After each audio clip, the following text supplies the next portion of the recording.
Alors dans le local, bah, il faut veiller à avoir donc un local suffisamment grand pour recevoir l'ensemble du matériel. Donc on n'a pas uniquement un groupe électrogène, hein. On a ici, on voit sur la photo, donc on voit le groupe électrogène. Après, il y a le réservoir journalier.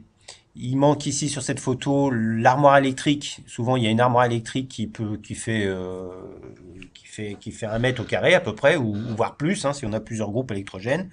Et on peut aussi avoir un transformateur haute tension, basse tension. Enfin, basse tension, haute tension, on dit que c'est un transformateur élévateur, puisqu'on va aller, dans ce cas-là, sur des installations de grande dimension, hein, comme Jussieu ou Ballard, et ben on va distribuer l'énergie en haute tension, hein, pour avoir des sections des canalisations de section réduite. Donc il faut veiller donc au dimensionnement, prendre en compte le dimensionnement de tous ces produits. Et il faut veiller aussi à ce qu'on ait une maintenance, que tout ça ce soit accessible lors de la maintenance. Donc autour d'un groupe électrogène, on dit qu'il faut minimum 1 mètre autour du groupe électrogène. Il y a un capot insonorisé, qui permet l'insonorisation, il faut qu'on puisse ouvrir les portes et qu'on puisse démonter complètement le groupe.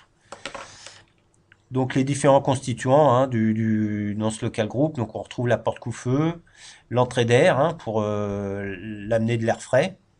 Après, ici, le radiateur et les rejets vers l'extérieur.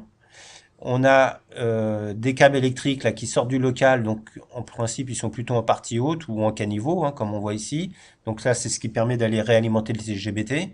Et les canalisations cuivre qui permettent d'alimenter en fuel le groupe électrogène. Donc, après, dans ce local, il faut prévoir l'assise du groupe électrogène. Donc là, je vous ai mis un petit calcul théorique pour une dalle désolidarisée pour un groupe de 600 kVA. Donc un groupe de 600 kVA, ça pèse à peu près 4 tonnes et demie.